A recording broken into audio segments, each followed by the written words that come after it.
Welcome to AARP Arizona Hispanic Connection. Educate. Celebrate. Connect.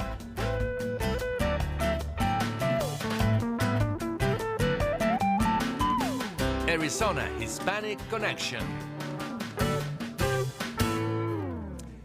Hello, hello, hello. Good morning. This is a special day. This is David Parra, and we have a good number of guests today. Welcome to AARP Arizona Hispanic Connection. Alex, it's here. Good morning, everyone. Hope everybody's having a fantastic Saturday morning, and good morning to all of our guests, partners, and supporters of this show. We are on 1190 AM and also Facebook Live on AARP Arizona Hispanic Connection.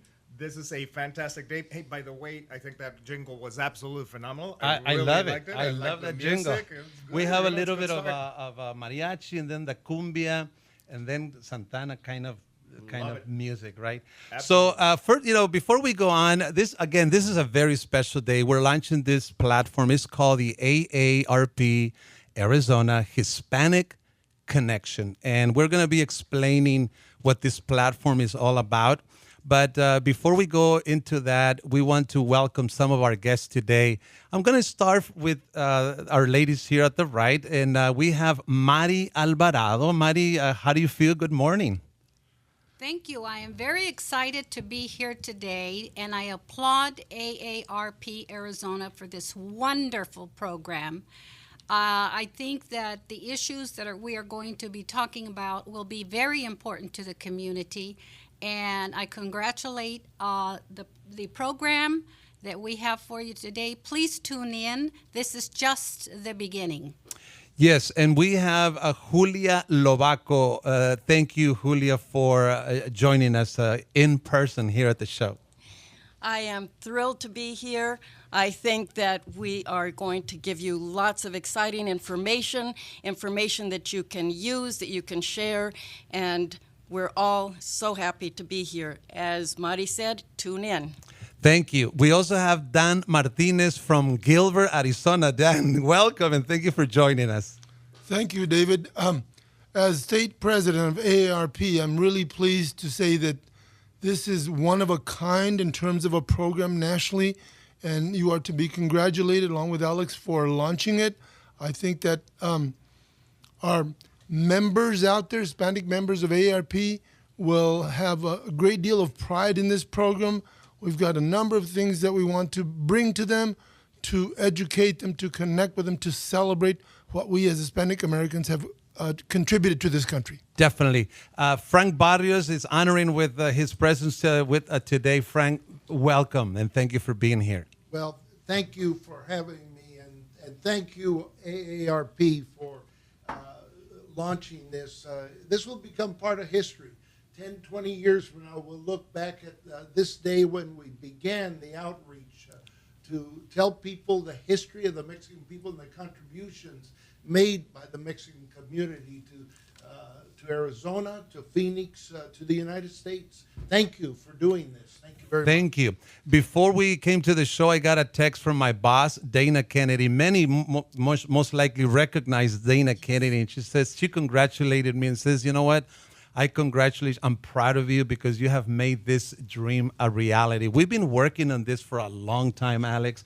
But before I give you the mic, I want to also introduce Gabriel Escontrillas. You go by Gabriel or Gabriel? Gabriel is fine. Gabriel Escontrillas, welcome and thank you so much for joining us. Well, thank you, and thank you to AARP for having us here. I look forward to seeing how we can connect and make sure our community is only stronger. Yeah. Well, Alex. Well, I've got to say something, David, because you have worked on this project for many years. You saw the vision of creating a show that would convene and basically help the Hispanic community highlight all the achievements that we as Hispanics have done in the state of Arizona. So first of all, thank you to all of you on this prestigious, I'm going to call it a board or council that is helping us, the network really, that is helping us put together the show, because this is for everybody in the community so they can see all the achievements that we have done as Latinos.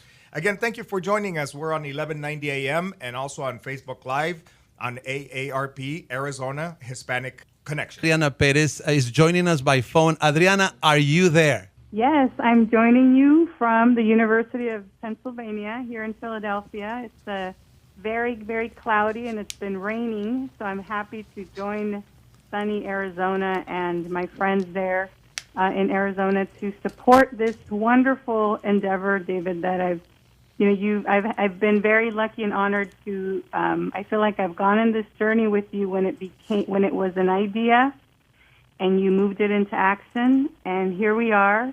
So I would not have missed this for anything. I'm happy to join. This is going to be a dynamic platform with leaders in our community that can talk about different issues.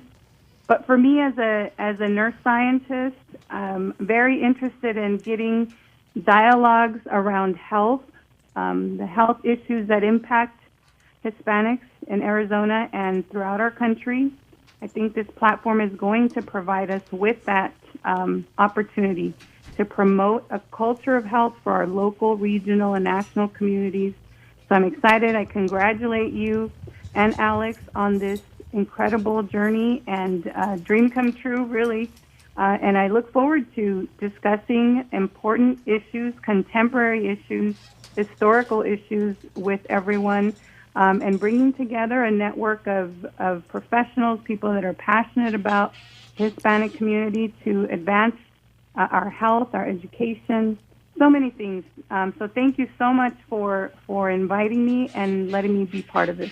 I just want to say that this effort has been a collaboration of many people.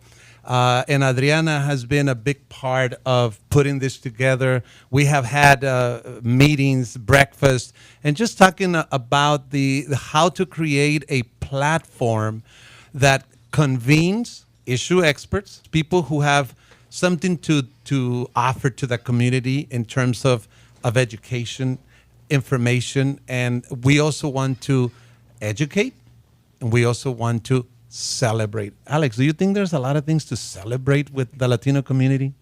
Many achievements that Latinos, us Latinos, have had here in the state of Arizona for probably centuries, probably from early 1500s or earlier than that. I mean, our ancestors. So we definitely have a lot of achievements to celebrate. And, you know, talking about that, I think we have to introduce as well James Garcia, a very important part of the team here and a member. So, James, welcome to Arizona Hispanic Connection. So please go ahead. Oh, thank you. Thank you so much for having me. I apologize for being a little late. As you may know, the Arizona Hispanic Chamber of Commerce has its annual gala, which Absolutely. You, Alex, forever and ever helped lead.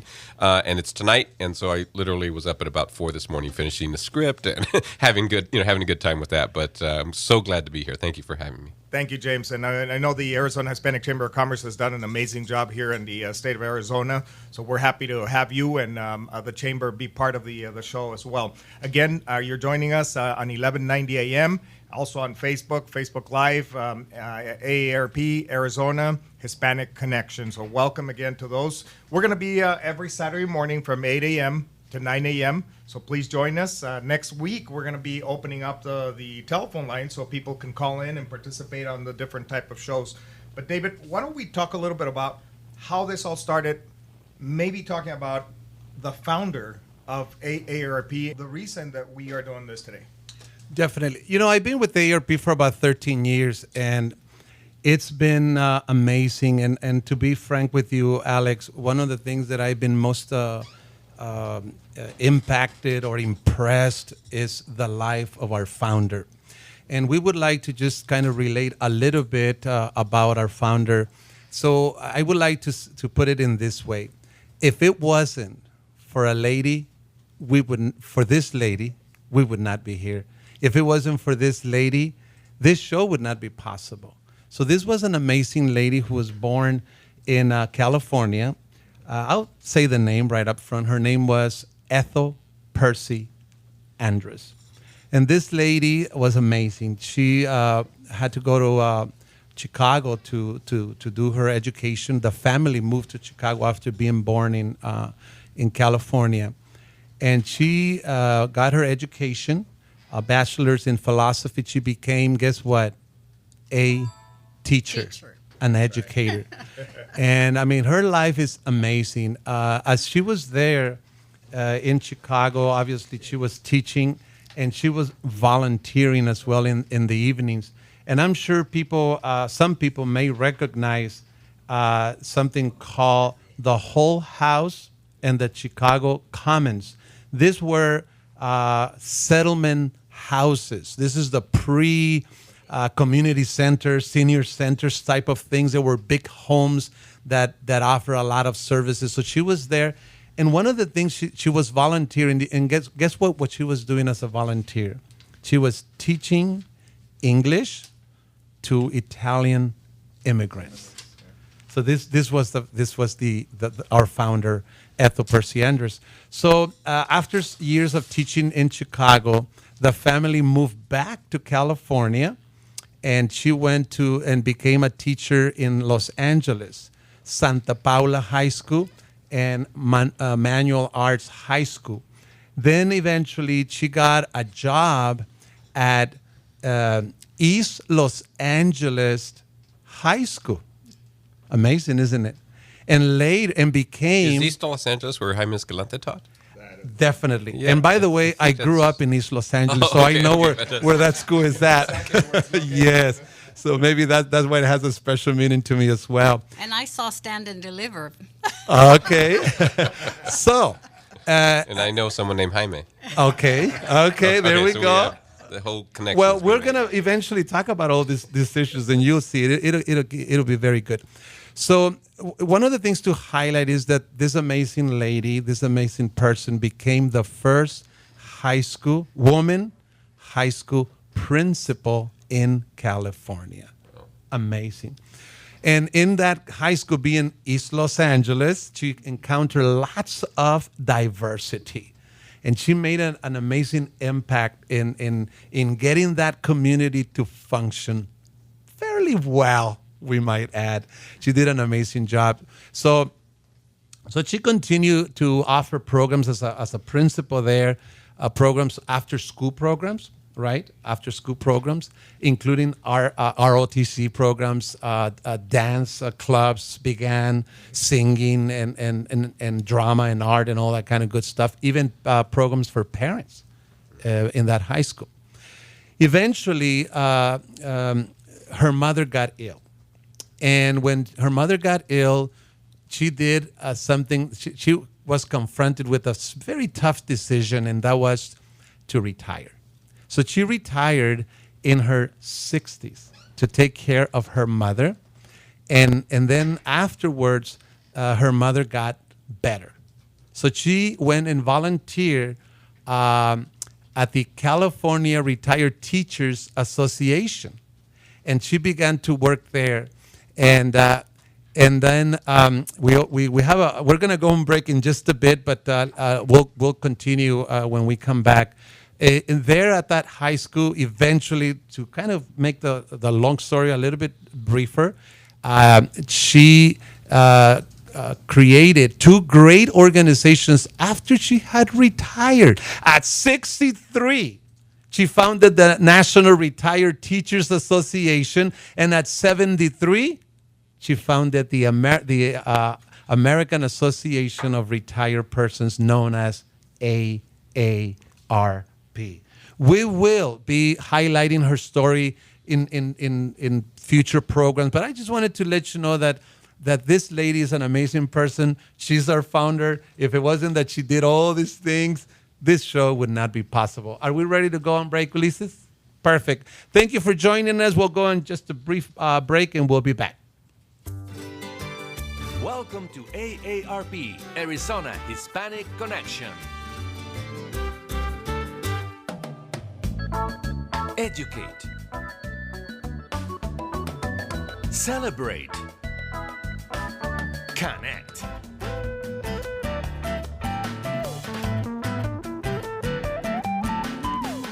Arizona Hispanic Connection. Thank you again for joining us. You're joining AARP Arizona Hispanic Connection on 1190 AM. And also follow us on Facebook on AARP Arizona Hispanic Connection. And we welcome you to follow us and also share it, please, with your family and friends. Yes, definitely. In the next few minutes, we would like to kind of do a continuation of the conversation I had. We really have to acknowledge our founder. One of the things that impressed me the most is that she literally, with her vision and by establishing these two great organizations, the NRTA, National Retired Teachers Association, and AARP, she literally changed the way the country views aging. This is one of the greatest contributions that Ethel Percy Anders has made or made, and is still made through AARP. Just the way aging is seen, far from being something negative, is being something very positive, and we can see this in her own life. Before she retired, NRTA, AARP did not exist. These two organizations became a reality after she retired. And she retired to take care of her mother. She was a caregiver. So I don't know, Alex, we just have to do a show one of these days on just Ethel Percy. In the next few minutes, we would like to also highlight how AARP has we reach the 50-plus population, but we do have special outreach efforts to the LGBT groups. We also have the African American outreach. We have the Asian American Pacific Islander outreach. We also have, obviously, the Hispanic outreach. And this is part of why we're doing this, because we've been around, the Hispanic outreach with the AARP has been around for a long time. And I want to say that we invited Lupe Solis to this show, but guess what? She's in Washington, D.C. She's actually arriving there today. She was there doing what she knows, what she always does, and is advocate. But Lupe Solis was a key person because she, to my knowledge, was the first Latina to be hired by AARP in Arizona. She was the Associate State Director for Advocacy. And anybody who doesn't know what advocacy is, we're going to get to that in the future programs, but it's basically advocating at the legislative level for the issues that are important to our community and to our members. So we really want to highlight this fact that Lupe Solis was, and then Lupe. So can you say a few words about that? Well, I wanted to say, first of all, that we need to make sure that folks understand that AARP is a nonpartisan organization, that we do take sides on issues, but not in terms of political parties and candidates. But as far as Lupe Solis is concerned, she's the person that reached out to me and my wife and said, why don't you come and take a look at what AARP so that's how you does? got here. Maybe you'll want to volunteer. And so well over 10 years ago was the beginning of my association with AARP through Lupe Solis. So she's very important in terms of bringing folks into AARP from the Hispanic community. I really consider Lupe Solis to be my mentor. I mean, she really took me by the hand and walked me through AARP, and she would throw me in the fire sometimes. She would say, David, you can speak on this issue. I says, no, Lupe, I'm not ready. Yes, you can. And bam, she would just throw me and put me in front of a mic, and she would force me to speak. So the one thing I was going to add just quickly is that just a couple of just general observations. I'm impressed by the history of AARP, but I'm particularly impressed, as someone who follows politics closely in the United States, by the influence and the power that AARP has as an organization, particularly as a leading voice for the senior community. It's extraordinary, and there's so much that should not be happening in America today, but it would probably be a lot worse if it wasn't for an organization like AARP. That is so true. So after Lupe Solis was hired, then we have Julia Lobaco. And I'm going to do to you what Lupe did to me. I'm going to put you in the fire. Actually, I've been doing that with Julia. Julia, you've been with AARP for many years, but you've worked at the national level. So can you share with the people who have joined our show how you have seen AARP reaching out to the Hispanic community for many years, actually? Well, first of all, I want to say buenos dias and good morning. AARP has been near and dear to my heart for the last 14 years that I have been working with it. And even before, because my mother, Julieta Bencomo, was very involved with Lupe Solis in aging issues, education issues. And so this is always, advocacy has always been very important to me and to my family. I began working at AARP in 2003. I came on board specifically to work with our bilingual website, to work with our Hispanic outreach, and I want to let people know that nationally we reach out in every which way, and I love the way that it comes back to the AARP Arizona Hispanic Connection, because when we speak about informing people about celebrating the Hispanic community and its accomplishments, we have been doing this at AARP for many, many years. I would say from the beginning, because even with Ethel Percy Andrus, working with Latinos in Los Angeles and with all groups. So we have a Spanish language website that, while it does not mirror the English language website completely, AARP en Español does give our readers an opportunity, if they feel comfortable speaking in Spanish and reading in Spanish, to receive all the information that is in the English language publications and also on site. So we reach out, we give information as well that not only does it help everyone, but we have information that is specific to the Latino community. We have Caregiving Resource Center. You know, caregiving affects everyone, but sometimes Latinos face caregiving in a very different way. We might not consider ourselves to be caregivers, and yet we are, and we provide information. So we provide information on our Fraud Watch network. We provide information on health, on finances, and we do it with a Latino twist.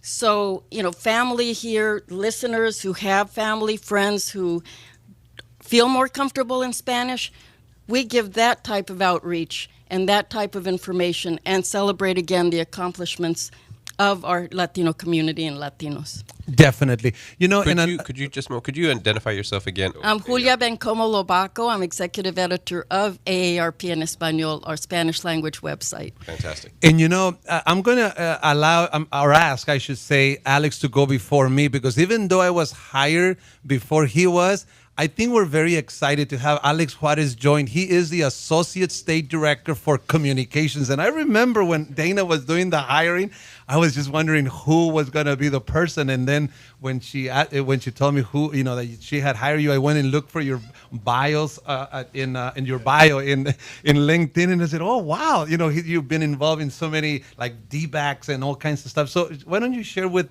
the folks who have joined, how you've been with AARP for about a year, so kind of take us through how it's been for you. Well, thank you again, David, and this is Alex Juarez, and it's a pleasure for me to be part of the show, and your vision, David, of what you're bringing to the table to the community here in Arizona. I've had the pleasure of being in Arizona since 1990 approximately. I spent 1 year working for the Arizona Hispanic Chamber of Commerce. Then I worked for U.S. West, Quest, CenturyLink for about 15 years, and I am thankful and very, very lucky to be part of this organization. It is absolutely a phenomenal organization at the national level, the local level, state level. So I couldn't be happier to be part of AARP, and especially joining such a distinguished group of Latinos that have been here before I've been here, and trying to fill in the shoes that you guys have paved the way here in Arizona. And I think we would be remiss to not probably recognize somebody in the community that unfortunately passed away this week. Pete Garcia, President and CEO, or past President and CEO of CPLC, Victoria Foundation. I think we all are going to be mourning the loss of Pete Garcia here in the state of Arizona. We lost a great leader, a great mentor, an icon in the community. So a big recognition to the Garcia family, and we are together in their pain and their loss of Pete Garcia. And I would like to express my condolences as well. This is Julia Lobaco, but I wanted to say that AARP recognized Pete Garcia for all the work that he did. He was one of our awardees. Perfect. You know, before we go on the next break, I would like to say that at AARP, we have an executive council. And was it a year or 2 years ago, Dan, that you became the state president?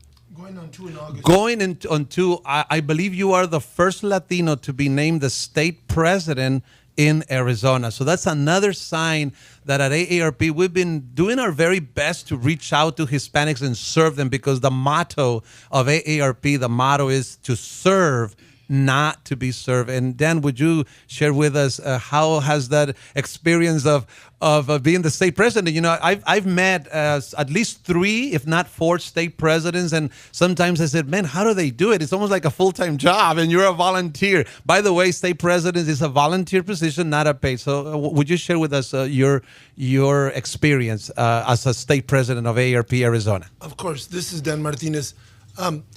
I've been a volunteer in AARP for over 10 years, and basically what AARP does, it gives people opportunities to use their talents, their gifts in ways that they feel are appropriate.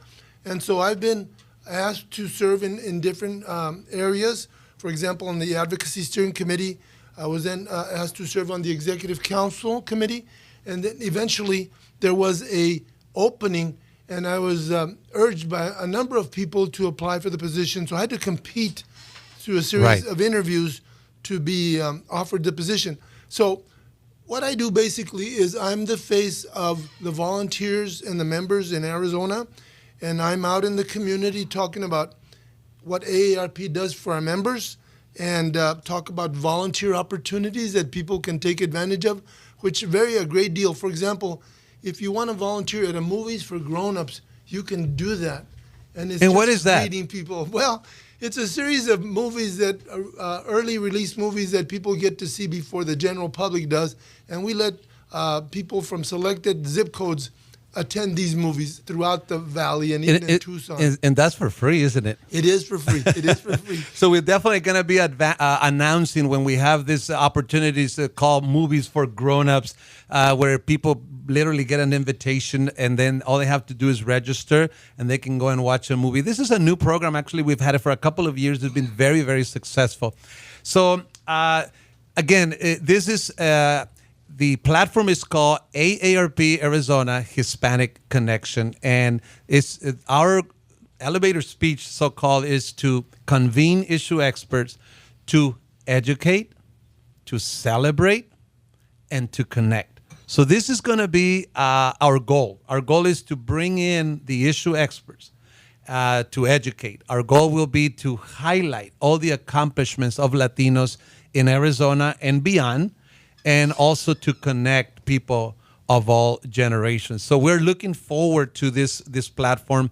The next show, by the way, is going to be on the history of Hispanic Americans, Hispanics in this country.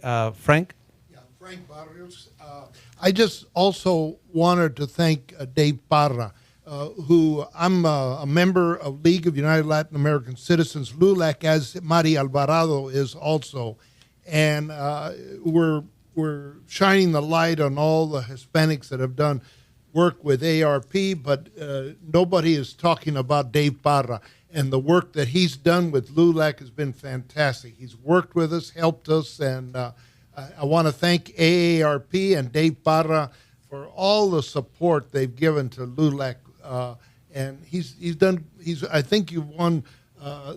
Was it last year or the year before you won Man of the Year for LULAC? And again, he deserved that because he's really done some great work for us. And again, he's part of the Hispanic outreach with AARP.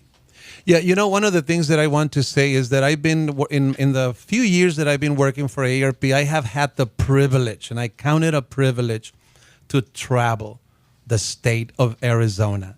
I've been in Yuma a lot, Nogales a lot, Tucson, a lot. So I have the vision of this show came about from my travels, from knowing the community, from knowing needs, from meeting great people, meeting issue experts. And I said, we have to do something to highlight all of that. So I believe we're ready for a break. We'll be right back. Again, this is AARP Arizona Hispanic Connection. Welcome to AARP Arizona Hispanic Connection. Educate. Celebrate. Connect.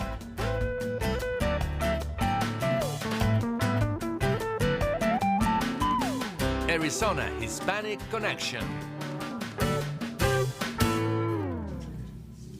Hi, and welcome back. This is Alex Juarez. Welcome for joining the AARP Arizona Hispanic Connection radio and social media platform. We're on 1190 a.m.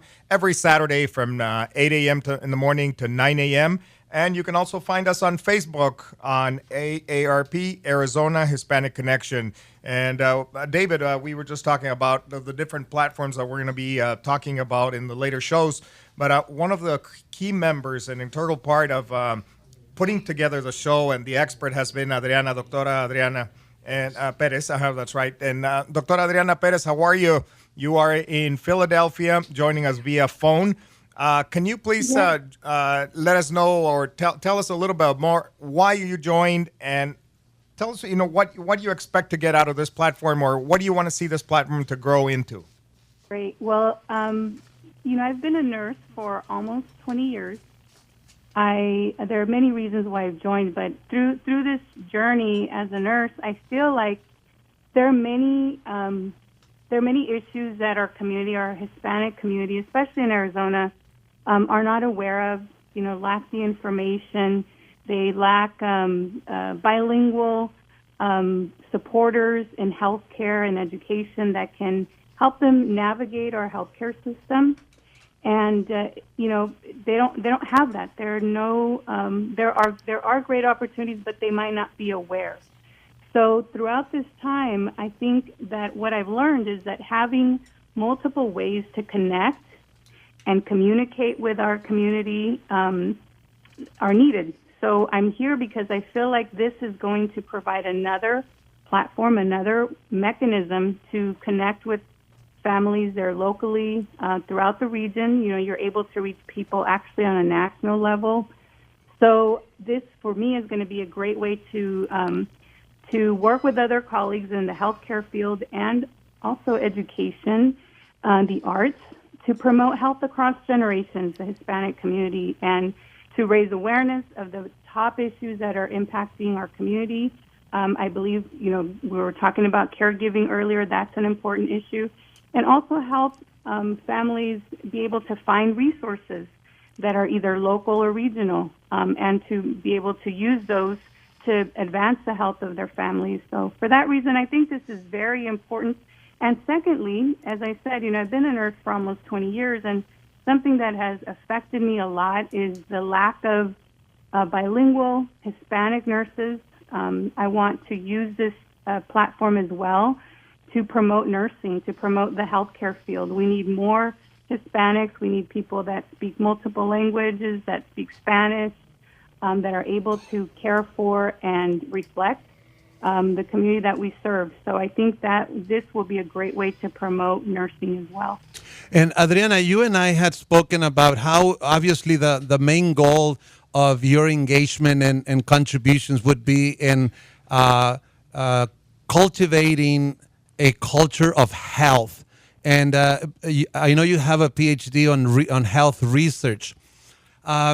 Do we have some issues in the Hispanic community with health and with health? What does the research show, and what are some of the issues that we'll be addressing in this platform?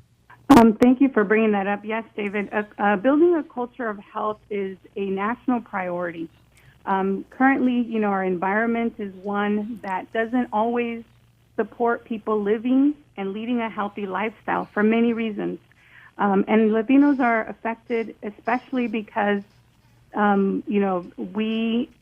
where we live, where, our zip code, they say, determines our health more so than many other things, including our DNA. So That's amazing, isn't it? it is amazing. And so how do we address environmental issues that can help Hispanics stay healthy, where health becomes the default instead of, other issues that then just worsen our health or increase our risk to developing heart disease, diabetes, cancer. I mean, those are always in the top 3 health issues that affect Hispanics across the board when it comes to age. And, there are other, accidental injuries and on and on and on. So, the Building a Culture of Health framework is one that has been promoted by the Robert Wood Johnson Foundation, by the American Heart Association. Leading health organizations see this as the way to the future. So no longer is the medical model disease-focused enough. We need to address issues in our environment, where we live, where we work, creating places that, or supporting places that provide opportunities for physical activity, for better nutrition for their employees. And again, when it comes to populations that are impacted the most, it's, Hispanics, it's communities of color, Hispanics, African Americans. So we need to do something to promote this awareness, educate people, empower them with resources so that they can, again, advance the health for themselves and their families. Adriana, looking forward to more engagement in future programs. Thank you so very much. James, you want to add something I just to wanted that? to actually ask Adriana a quick question before she goes. Adriana, it's James Garcia. I hope you're doing well. Question, yes, thank you. So good to hear from you. So a quick question. I think I read recently that Latinos now in the U.S. have the longest lifespan, that it's somewhere close to 81 years old. I'm fascinated by that, given the fact that we also know that for a long, long time, Latinos were the least likely to have health insurance. More of us have health insurance now because of the Affordable Health Care Act, but I wondered if you could just talk briefly about that contradiction. I mean, we know we have issues in our community, Right. a whole range of issues, but what about that? Thank you. Yes, thank you for bringing that up. It's a very interesting issue, and the research is still out there. The term has been coined the Hispanic paradox, meaning that while research shows that Hispanics live longer, they are not enjoying a quality of life. Their life might be long, but there are a lot of issues that impact the quality of their life. Many areas that are affected. Others also say, other researchers say that the data on Hispanics is mixed because many go back to their country of origin when they become older. So what we have in terms of a registry when people pass away is not as accurate as it should be. So it seems like that data is impacted by this, what they call the salmon bias effect, people going back and forth between the border. We know that's very real. And then thirdly, we do know there are decades of research, at least 20 years of research, that show that La Familia, the support we get from familia, from friends, is a protective mechanism for Hispanics to stay healthy. So for me as a nurse, that's important because if I work in a hospital, I need to understand that Hispanic families are critical to keeping their loved ones healthy. So I need to let them in the room. I need to let them, congregate where they need to and support that because that's part of that protective mechanism. And in fact, many researchers use social support as a way to promote heart health, to address diabetes issues, promote physical activity. So it's I'd love to discuss this even further because there's a lot to learn about this Hispanic paradox. Adriana, thanks so much. I mean, I am really looking forward to this kind of conversation in future shows. Thank you so very much. We'll almost due for another break, but I wanted to ask Gabriel Escontrillas, we're going to move now to the issue of education. Adriana just addressed the health, or gave us a little foretaste of what we're going to be talking about on the health track, but we will also be addressing education. Gabriel, can you tell us what issues do you feel we're going to need to be addressed actually on the track of education? Of course, I'm happy to. There's many issues, but I'll try and be kind of brief with really the areas that we should be focusing on, and that's really access. What is that concept of access, and how can our students in our community take advantage of it? We have very strong school systems here in our state of Arizona. We have the first Latina chancellor leading the Maricopa Community Colleges, which is one of the largest in the country. In addition, we have President Michael Crow at Arizona State University, who has tremendously increased how many Latinos and underrepresented students we have in higher ed. In addition to that, we have to talk about affordability. A lot of us don't necessarily know the opportunities out there, if it's FAFSA, if it's private monies, if it's nonprofit monies out there. But let's help our students actually connect with the monies and know that they can afford to go to higher education.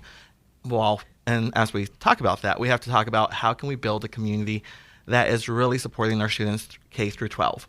Because if we're still having an issue graduating our students past the 12th grade, then we're never really going to reap the benefits of a higher education. So there's plenty we can talk about, and I'm excited to contribute to the conversation. Thank you so much. There's so many good programs in our state in terms of at the high school level. I can just think of, Tallison has a university high. You have the Aguila program. There's so much happening in the state of Arizona, but we just need a place to bring it together and offer it to make it make people aware of all these great programs. We are going to come back in a short break. We're going to do a short break, and we will continue to talk a little bit more about the education track. And we have Mari and even Dan Martinez. Both of them will help us to get their perspectives in terms of this important issue, which is education. Welcome to AARP Arizona Hispanic Connection. Educate. Celebrate. Connect.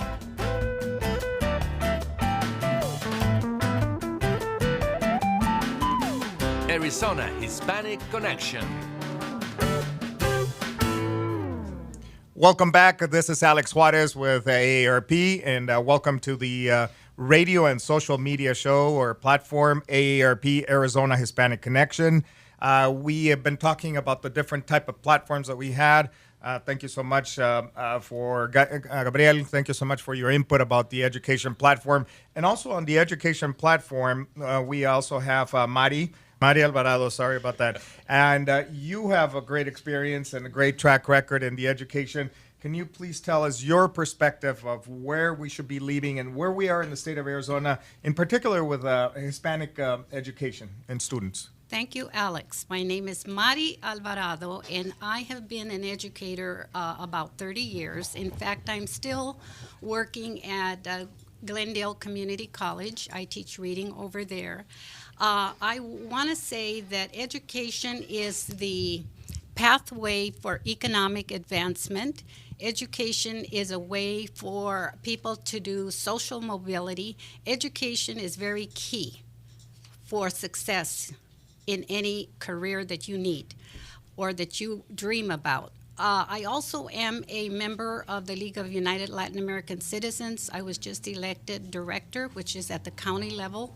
And with the experience in the Latino community as well as in the classrooms, I know that there are many issues that are very key for Latinos that, they are about education.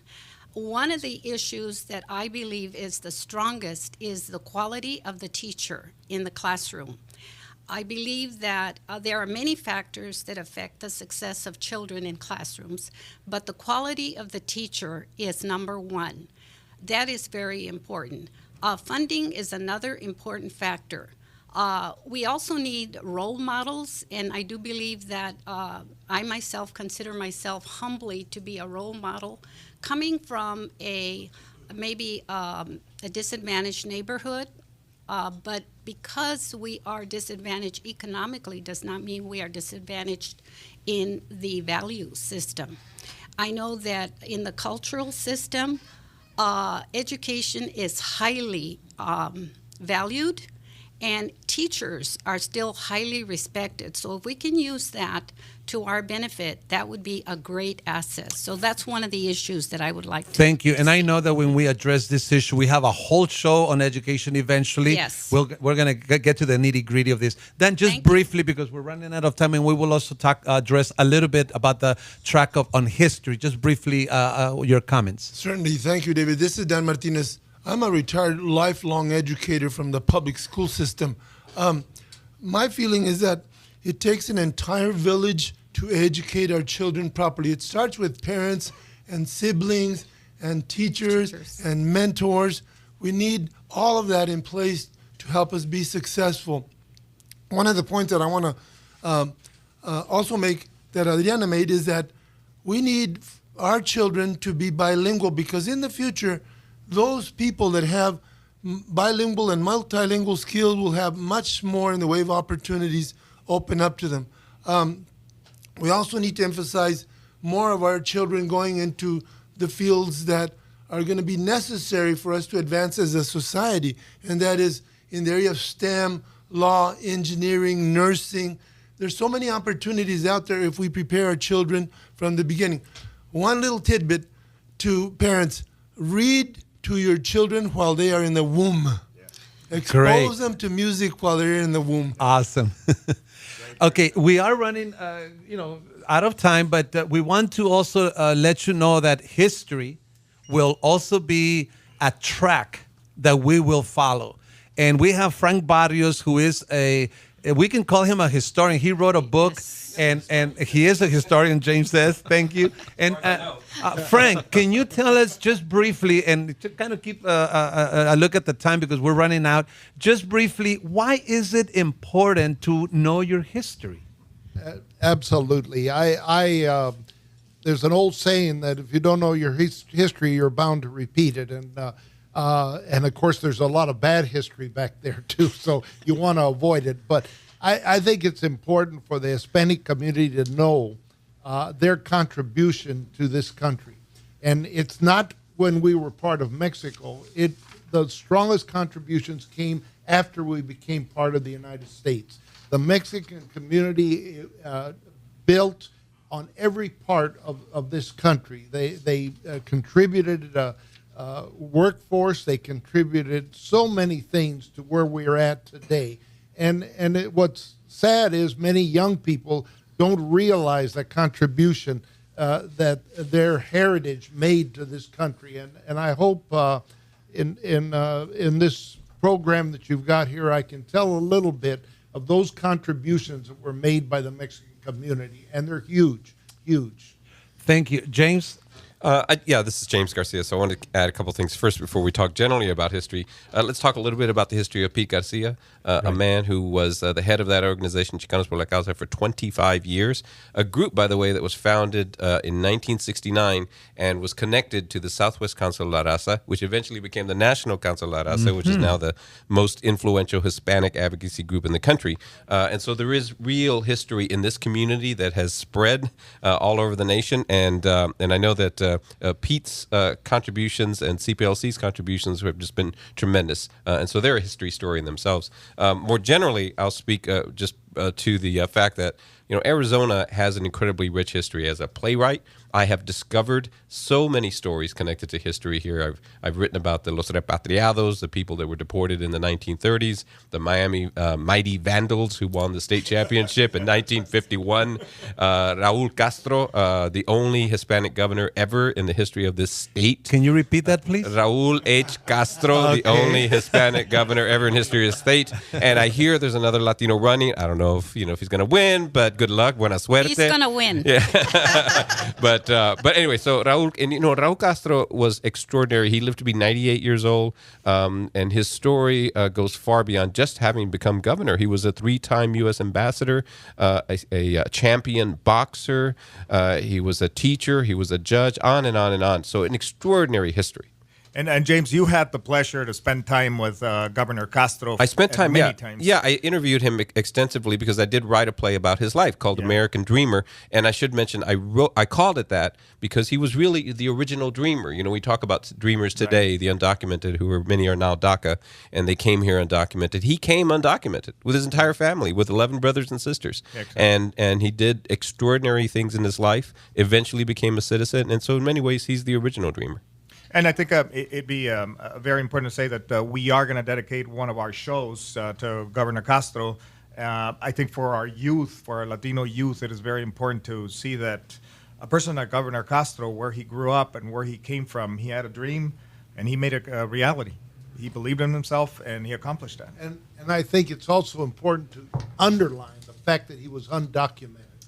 And today that's a very big issue. But here's a man, undocumented, came into Arizona and became governor of the state of Arizona. And he was a man who would tell people that he certainly faced discrimination again and again and again in his life. But he was like, it was a little like those Pac-Mans. You know, if you remember the game Pac-Man, where you'd run into a wall and just sort of go around it. I mean, that was the story of his life. Somebody tried to shut him down. He would say, well, I'm going to become a lawyer. Somebody else tried to shut him down. He's like, oh, I'm going to run for governor. You know, and he would do it. And one of the things that I think is an incredible legacy of the man that we could learn so much from now is that when he won, he did it because he put together a coalition of Republicans and Mormons and Chicanos and Native Americans and all across the board.